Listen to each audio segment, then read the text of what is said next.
C'est l'heure de votre rendez-vous politique avec Daïk. Bonjour Camille, notre invitée ce matin, Sandrine Rousseau, députée écologiste de Paris. Bonjour madame. Bonjour. Merci d'être avec nous. On va évoquer le projet de réindustrialisation d'Emmanuel Macron et notamment cette pause dans les normes environnementales qu'il demande à l'Europe. Mais tout d'abord, les conséquences politiques de la démission du maire de Saint-Brévin-les-Pins. Dès le lendemain de l'incendie, vous lui avez assuré de votre soutien sur votre compte Twitter. Là, comment vous accueillez sa démission? Comme une défaite collective, un gâchis? C'est quoi votre sentiment? Évidemment une défaite collective, évidemment une défaite de l'État dans la protection des élus. Et puis surtout, moi ce qui m'inquiète, c'est que l'extrême droite prend la confiance. C'est-à-dire que, alors évidemment, on ne sait pas si c'est l'extrême droite qui a allumé l'incendie, mais enfin, c'est des suites quand même à la proposition d'installation. Où il y avait des gens de Reconquête qui... Et puis à la proposition d'installation d'un centre d'accueil de personnes étrangères.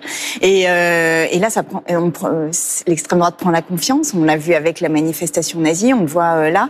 Et moi, c'est ça qui m'inquiète. C'est-à-dire que j'appelle vraiment les élus à ne pas battre en retraite face aux menaces et à l'extrême droite, même si c'est difficile, même si c'est compliqué. Et je comprends tout à fait sa décision et je la respecte absolument. Et je sais combien, et pour être bien placé dans ces menaces, je sais combien il est difficile de protéger sa famille, de protéger les siens, et que c'est une angoisse de tous les instants. Et vraiment, il faut l'entendre, c'est une angoisse de tous les instants des élus. Mais là, on a un enjeu qui est de maintenir la démocratie, en fait. Oui, vous dites que c'est une défaite, notamment du gouvernement. Alors, d'ailleurs, le maire de Saint-Brévin-les-Pins démissionne, notamment, il explique, par un manque de soutien de l'État. Néanmoins, on a appris hier qu'Emmanuel Macron lui avait écrit dès début du mois avril. Il n'a pas attendu hier pour apporter son soutien, le président de la République.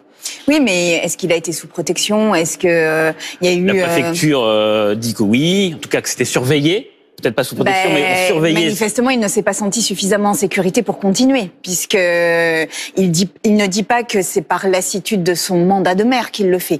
Il le dit que c'est parce qu'il veut protéger sa famille et que c'est directement lié à l'incendie de sa maison. Il faut comprendre le traumatisme que c'est quand même d'avoir sa maison incendiée. Moi, j'ai pas eu ma maison incendiée, j'ai eu des autocollants sur ma maison. Ça veut dire quand même que on comprend la menace. La menace est directe, elle est chez nous, elle est à notre domicile. Donc voilà, je pense que manifestement, il y a besoin de plus de démonstration du fait que l'État est aux côtés de ses élus. Et manifestement, il en a manqué là dans ce cas-là. Le Parti socialiste veut organiser une marche. Vous pourriez y participer à cette marche? Oui, je pourrais y participer. Je ne sais pas si mon emploi du temps le permettra, mais en tous les cas, sur le fond et sur la forme, bien sûr, je pourrais y participer. Et je remercie d'avance les élus qui sont solidaires là-bas, parce que c'est important aussi de montrer notre solidarité entre nous. Mais est-ce que la gauche, vous utilisez pas quand même cette affaire à des fins politiques? Parce que ça vous permet de mettre en difficulté le gouvernement en disant il est plus prompt à critiquer les violences qui viennent de l'ultra-gauche et il serait plus tolérant, plus aveugle par rapport aux violences commises par l'ultra-droite. Mais c'est faux. C'est faux de dire ça? C'est faux. Est-ce que c'est faux de dire ça? Bah non, en fait. Monsieur Darmanin a pu dissoudre des groupes d'ultra-droite auparavant. Oui, enfin, moi, j'ai pas vu beaucoup de policiers face aux manifestations d'extrême droite et d'ultra-droite. J'ai pas entendu de mots très forts. La première ministre n'est pas capable de dire le mot extrême droite. Ce mot n'existe plus dans le paysage politique de Renaissance. C'est un mot qui n'est pas posé. Donc, je veux dire, oui, il y a un problème. On a un problème. On a clairement un problème. Donc non, c'est pas de la récupération politique, c'est une inquiétude politique, c'est différent. C'est dire, mais où est-ce qu'elle est la ligne rouge là? Où est-ce qu'elle est notre boussole? Je rappelle quand même que Emmanuel Macron a été élu au titre du barrage face à cela. Où est-ce qu'il est le barrage? Il est même pas capable de dire extrême droite. Donc il y a plus de barrage là. Les sénateurs, la semaine prochaine, devraient entendre en commission des lois le maire de Saint-Brévin-les-Pins. Est-ce que vous souhaiteriez qu'à l'Assemblée, puisque vous êtes député, il y ait le même type d'audition, voire peut-être une commission d'enquête sur ce qui s'est passé à Saint-Brévin-les-Pins? Oui, je pense qu'il y a une commission d'enquête à avoir sur les violences face aux élus. Je rappelle que là, Jean-Luc Mélenchon a été l'objet, par exemple, d'un projet d'attentat, que c'est pas rien. Enfin, tout ça. C'est lui. Alors, il a dit hier qu'il se porterait partie civile dans un procès qui aura lieu au mois de juin sur un projet d'attentat de l'ultra-droite de 2017-2018. Et selon lui, il est une des cibles de ce projet. C'est politique. C'est politique, voilà. Et donc il est une cible, mais il ne le savait pas. Et c'est pour ça qu'il se porte partie civile. Voilà. Oui, et donc il a raison de le faire. C'est Politis qui a sorti ça. Bien sûr qu'il a raison de le faire. Et en fait, ce qu'il faut bien comprendre, c'est que l'ultra-droite, ça fait partie de ses modes d'action que d'avoir des violences contre les élus, voire d'aller jusqu'à des attentats contre des élus. Ça fait partie de l'histoire de l'ultra-droite et de l'extrême droite.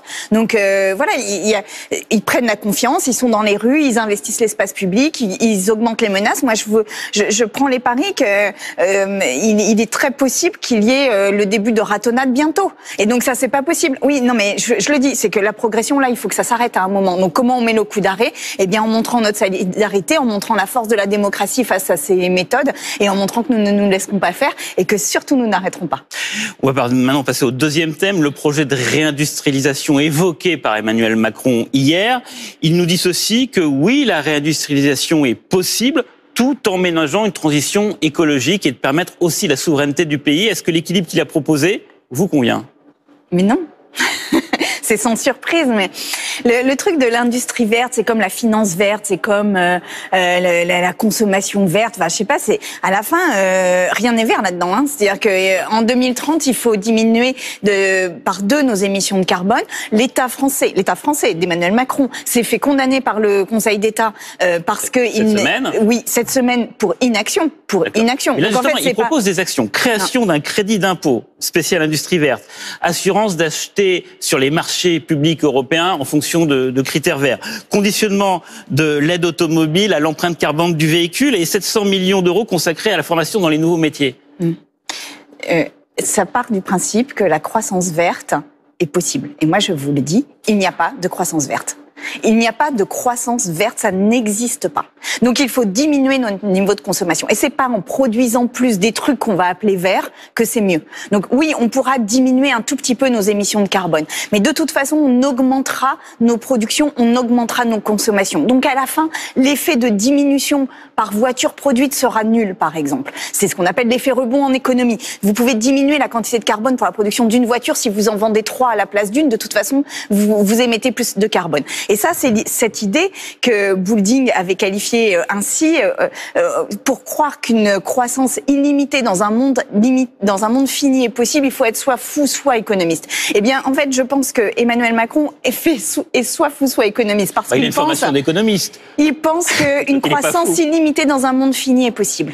Et c'est pas possible. Ça n'est plus possible. Là, on a une urgence qui est vraiment de modifier en profondeur nos modes de consommation et de production et d'aller vers la sobriété. Et ce mot sobriété n'est jamais prononcé, n'est jamais dans les politiques publiques. Quand on parle d'écologie au gouvernement, on parle de pull à col roulé. On en est là, c'est-à-dire oui, mais non, on en est là, et on en est à se dire qu'on va remplacer les voitures thermiques par des voitures électriques. Ça n'est pas possible. Comment vous réagissez à l'appel d'Emmanuel Macron de déclarer une pause au niveau de l'Europe sur les normes environnementales? Parce que Emmanuel Macron dit que les industriels, ils ont besoin de stabilité pour pouvoir s'engager dans un processus de long terme. CQFD. En quoi une industrie verte qui demande pour s'installer des pauses environnementales est verte?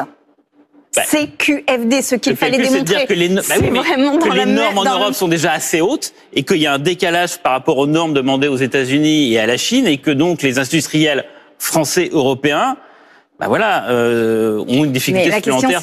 La question, c'est pas qu'il y ait des pays dans le monde qui aient des normes environnementales plus lâches que les nôtres. La question, c'est comment on fait pour éviter le réchauffement climatique. Comment on fait pour éviter qu'on dépasse les 1,5 ?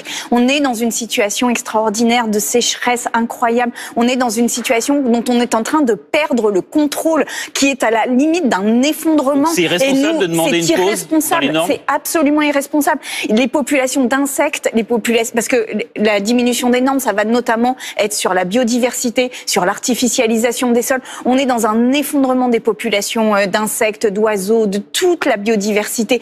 On parle d'anéantissement de la biodiversité. On n'a pas à lever les normes environnementales, on a au contraire à les augmenter. Et oui, il faut changer notre modèle économique, et ça n'est pas en mettant du vert, c'est en changeant profondément notre mode de consommation. Merci beaucoup, madame. Bonne journée à vous. Merci beaucoup, Daïk. Merci, Sandrine Rousseau.